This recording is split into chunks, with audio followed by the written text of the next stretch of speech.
My friends, forgive me as I try to catch my breath. I am full of emotion this morning, but we are all hailing Carl and Tat, our two male ostriches, as heroes today, and I'm going to show you why. Before I show you, I want to give you a word of warning that what you're about to see is for mature audiences only. Absolutely no kids whatsoever. No kids here. And even for you adults, if you're squeamish, then you might not want to watch this. But when I say we are hailing these two as heroes, we had a coyote attack last night. And these two fellas right here, without Lester ever knowing anything about what was going on, saved who knows how many lives they saved. So once again, I'm going to warn you now, if you cannot handle, hey kitty, adult stuff, like very, it's nature, y'all, but it's not easy to watch. Bear with me.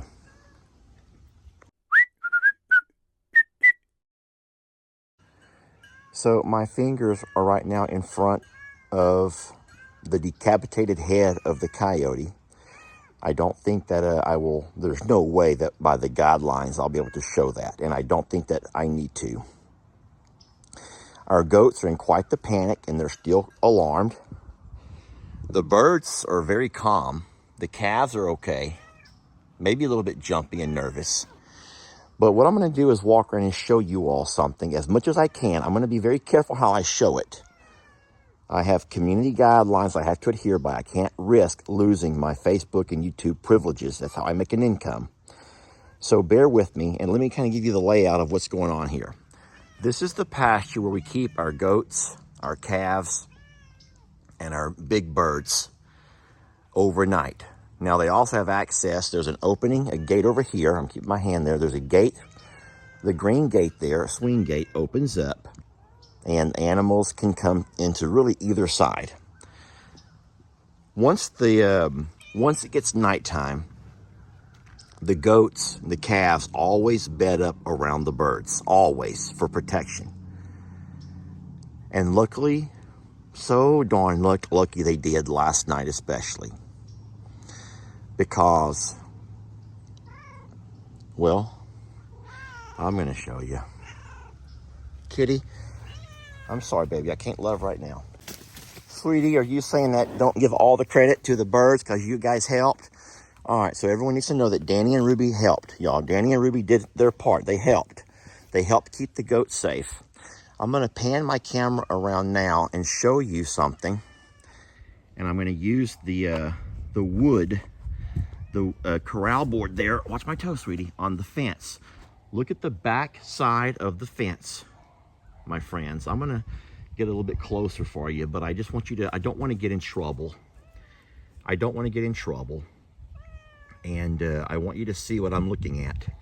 At some point, a coyote, okay, I gotta get out of here. Y'all can come with me if y'all want to. At some point, oh, sweetie, you need to learn. Okay, you did it. Guys, Ruby did this. It was not the birds, it was Ruby and Danny. Ruby and Danny did it. Y'all stay in there for a minute. Y'all stay in there. I don't trust right now. I need to have a look. Danny and Ruby did something amazing, friends. I'm going to walk up alongside the fence here. And remember, I warned you, this is for mature audiences. It looks to me that at some point there was, it's a coyote, obviously trying to dig himself in. Trying to dig himself into the pasture. And I'm guessing he couldn't get all the way under and maybe got stuck. Because how else could these birds have come by using their talons and decapitated him? Completely decapitated. It's not a clean cut, y'all. It's one that you would expect.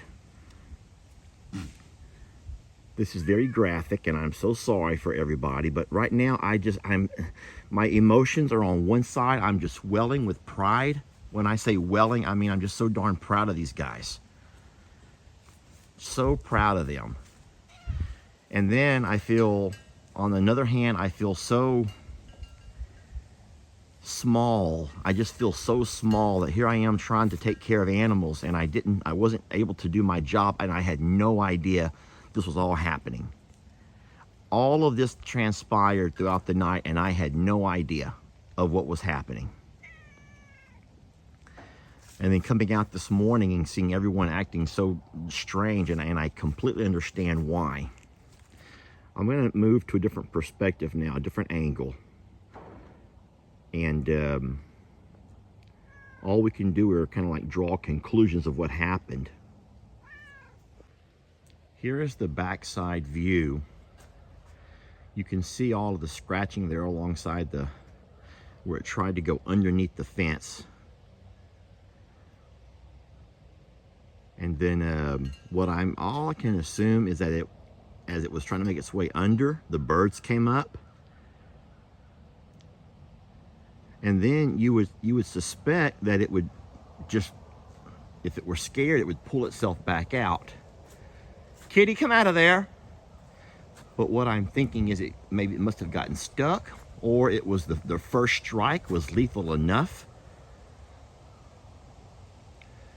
The first kick may have been just all it took was one. I don't know.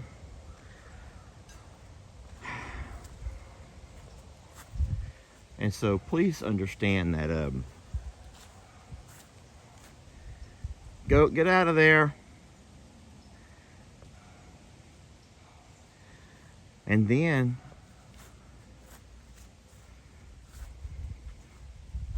I am so proud of you boys. I know right now y'all are mad at me because you want to have some girls in here with you. And I can't let any ladies over here right now. And right now, look how red Tat's face and his legs are. It shows just how much anger he has built up inside of him. And I tell you what, last night he took out his aggressions on that fella.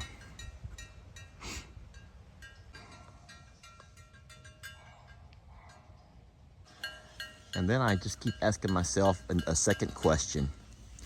How did the head get in the other pasture? Now, I know the gate's open, so all the animals can go back and forth. But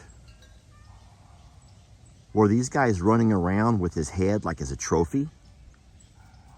Was that like something they would do? Like after they decapitated him, would they pick up his head and run around with it? Because there's no other way. The goats would never have picked it up. And the calves would have never picked it up. So did these guys literally pick it up and run around with it, like showing it off? That just sounds so barbaric. And I'm just guessing, just a beautiful thing in nature to know you have such protective guardians watching over your baby. Settle down, Ruby. And I will say one last thing that was kind of dumb on this coyote's part. Now, I don't know exactly. Here's what I'm guessing. I'm just doing a lot of speculation. So obviously he came up from the woods.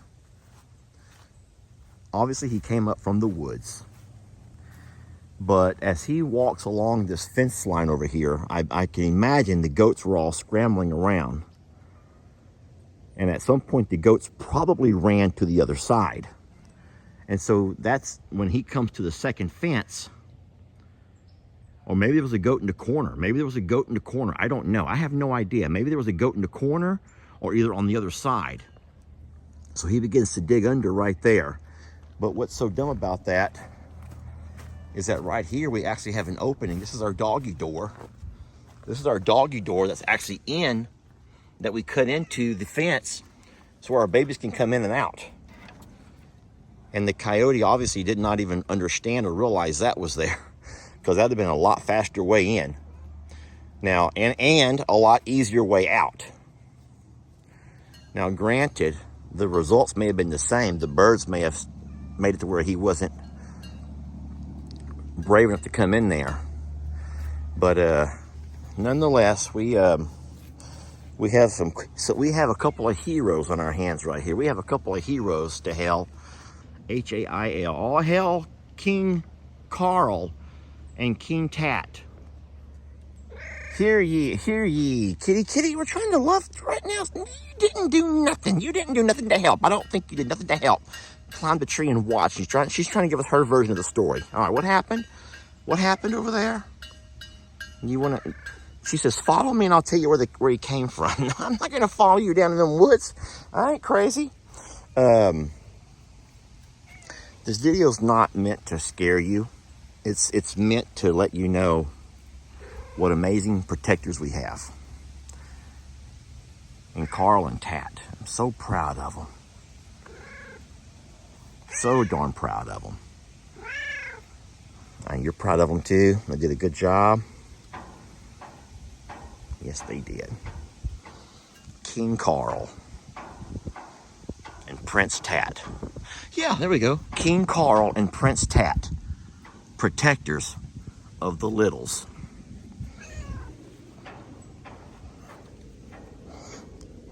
Oh, what? You want to be Queen? You want to be Princess Ruby and Duchess? Oh my gosh, Duchess Danny and Princess Ruby. Friends, last thing I want to say is that we are very blessed to live on an amazing piece of property.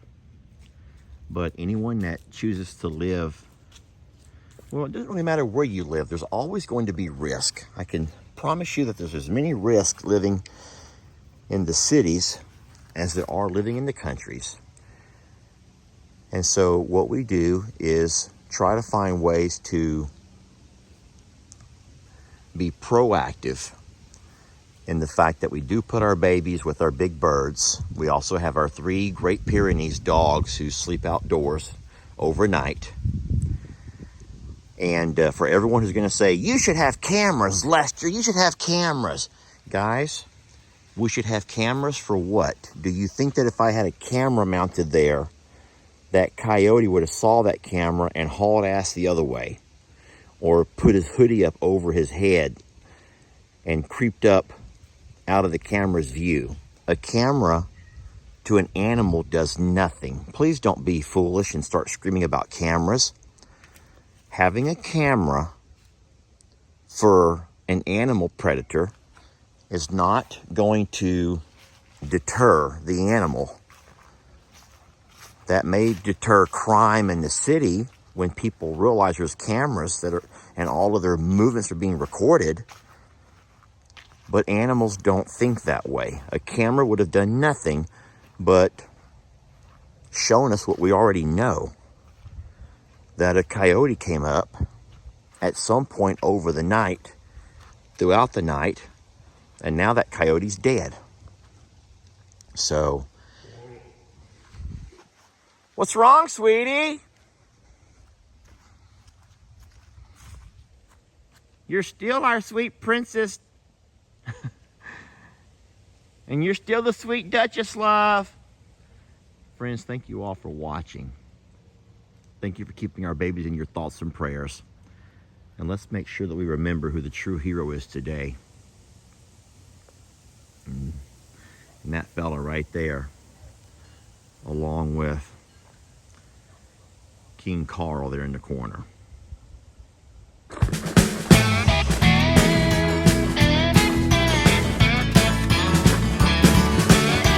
Don't let your troubles fester. Come watch Longhorn Lester. Yeah, something like that.